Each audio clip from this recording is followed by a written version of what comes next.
Wow. You guys, the I know. energy in this room is insane. I know. That's awesome. The secret to the sauce is drips of caffeine. I'm just kidding. No. Everybody has an IV drip. Yeah, we have in an there. IV drip with Good. caffeine running straight through it. No, they're excited because you literally are in everything we love. So nice to meet you. I thank feel you like so I've much. seen you my whole life and we know each other and we don't. So that sounds a little stalkerish. But I want you to talk about the new series. Tell us about it. Yes. So I'm in a new series called It's Not Like That. I play a pastor. Yeah. Which is different for me. Yeah. A newly widowed pastor, father of three, trying to... No pressure. You're representing God. Go. Man, can I tell you? That's a huge responsibility. I know. I wouldn't want it. I'm not sure I do. Yeah, no, for sure. It was something that I really... when they sent me the script, I've never played a pastor. I've never thought about playing a pastor. I never have sort of wrapped my mind... wasn't something I thought about doing. Yeah. And so I dove in, right? I did a bunch of research. I got a bunch of books. I heard you hung out with a pastor. You like started talking to him and he invited you to his house? Yes, it's crazy. So one of the books is called An Imperfect Pastor. It was written by a pastor named Zach Eswine. Yeah. And I loved it, and the story he told in the book was very similar to the story that my character takes in this show. Yeah. So I sent him an email. Like, I looked in the back of the book. I found his church online. I sent him an email, and I got, like, nothing back. A week later, I sent another email, and someone reached out, like, please stop contacting us. I was like, oh, God.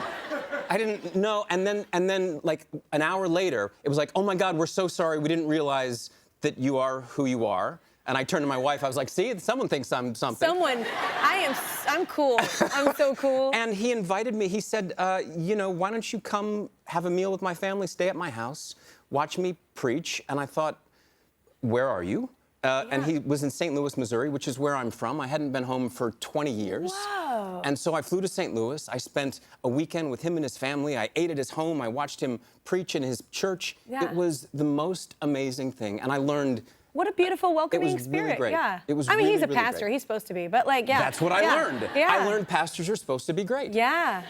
What did you... Okay, so I feel like y'all have to take something from every role you play. What do you think has, like... I don't know, has this helped you as a human, like playing It's made me such a better human, can I tell you?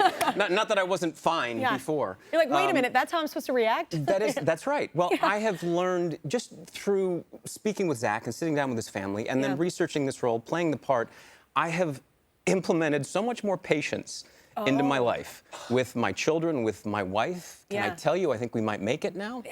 Now? You've been together almost 20 years. We've been together almost 20 years, but man, it's changed everything. The patience and just being able to sit for a minute before I react to something. Yeah.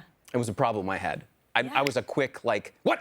Jumping on it. You know, kids, you're always worried about this and that. And the ability to be able to sit here with you and not have to, like, talk and just listen to what you... That's right. It's a really important thing. And that was, I think, the biggest thing I've taken from this role. I have to ask this because I love that you've been together for almost 20 years. And from this story that I heard about you, I actually can't believe it. Uh-oh. Because tell everyone, if you don't know, it happened obviously a while back, but tell everyone how you proposed. Oh, sure. Oh, sure. Yeah, listen, there's a disclaimer here that this may not be the best way to start a marriage. Or it's worked out. You know? Well, we'd been together for 3 or 4 years, had dated, we lived together, and she's volatile. If I'm being honest with you. Is she Texan? She's not. She's Polish, which is a step above Texan. If you didn't know. Yeah. And I got a ring. I had planned on doing this, and I didn't know. I didn't want to really sort of plan out an event or make it a big deal. So I picked a fight. I picked a fight. You know? It was a lovely Sunday, and I started off by saying, you know, she was 8 years younger than me, and at the time, I think I was 33 or 34, and I was like, what are you doing with me? You know, it was early Sunday morning. I was like, why are we together? What are we doing?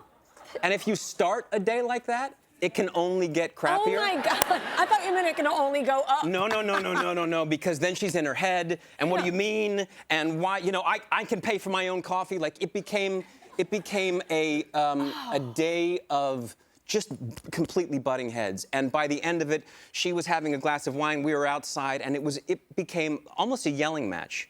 And while she was up and doing this, I got on one knee with the ring. And she said, why are you, what? Is this real? Damn it. Sorry, I shouldn't say that. I'm a pastor. Austin, I can't do that.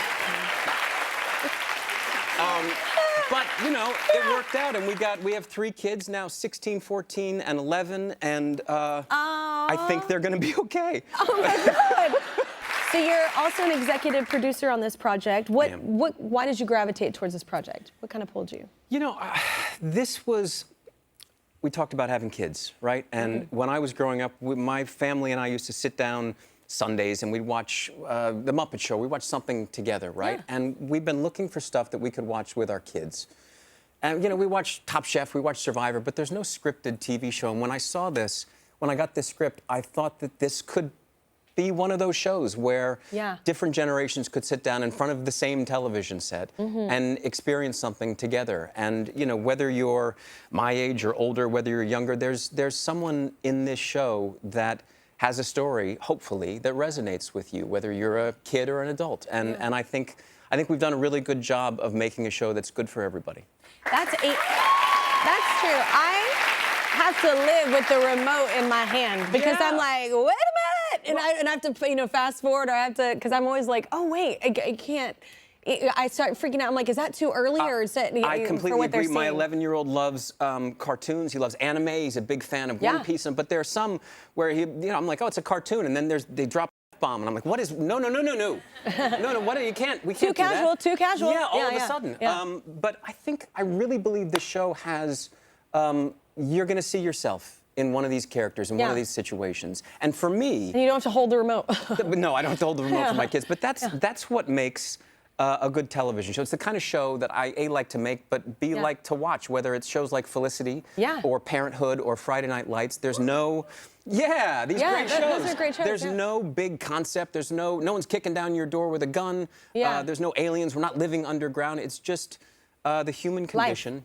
Stories told really well. You moved, I know that y'all do this, actors sometimes, you have to move for a project, but you moved your kids when they were younger, I think, but y'all moved to like Prague for a show. Yeah, man. Is that, just a question for your wife, I'm just like, what is that conversation like? So, I have a job in Prague. What do you think about living there? Yeah. Like, that's a big move. Well, it's a huge move. And so it was a show called Whiskey Cavalier I did for ABC a few years ago. Yeah. We shot the pilot in Prague, but we were supposed to shoot the rest of the show in like LA or Vancouver. And after shooting the pilot and seeing how beautiful that city looked on screen. And also realizing that we could shoot, we could have a whole block of downtown Prague.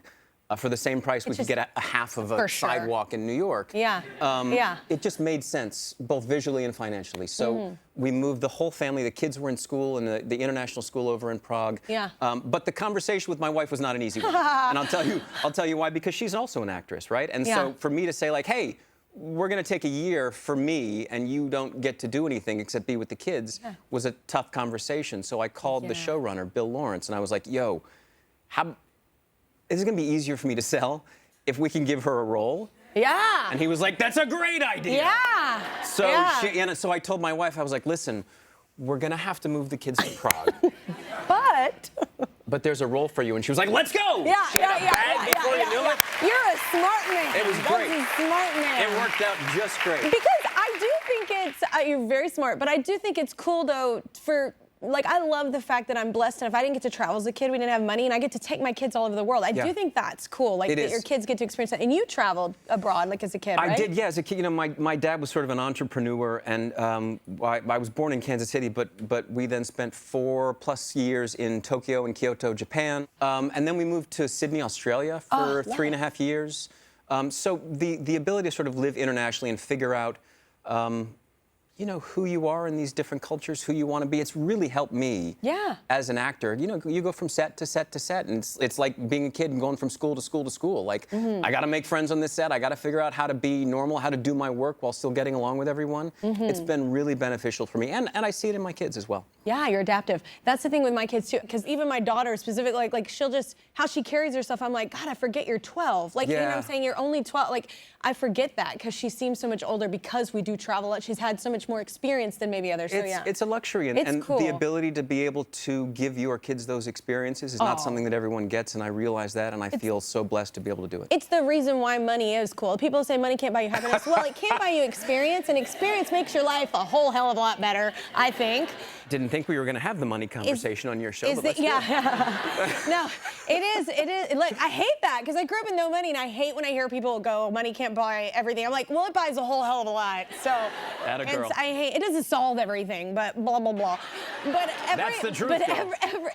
do you ever think, though, whenever you know, if you could tell yourself, your younger self, is there anything you would tell that young Scott, like with your career specifically? Yeah, like, don't get into the money conversation on the Kelly Clarkson Show. That would be... I'm gonna say, it is.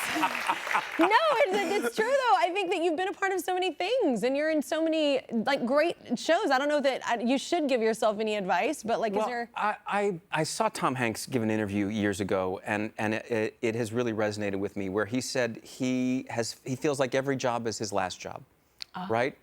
We always, because there is such insecurity around employment in what we do. It's a fickle industry. It is a really fickle industry. I am grateful for every job I get, and do not take one as like, I'll just do this and then go on to the next one. Like, they're all important to me, and I've built a career that I'm so proud of, and one that I sort of always dreamed of. Yeah. And I don't know how the hell that happened. That's beautiful. Yeah, it's cool. Yeah, look at that smile. And I get to be with you, talk about it. It's I pretty love great. that. We need another short break, everybody. You can catch Scott's new show, It's Not Like That, on Prime Video.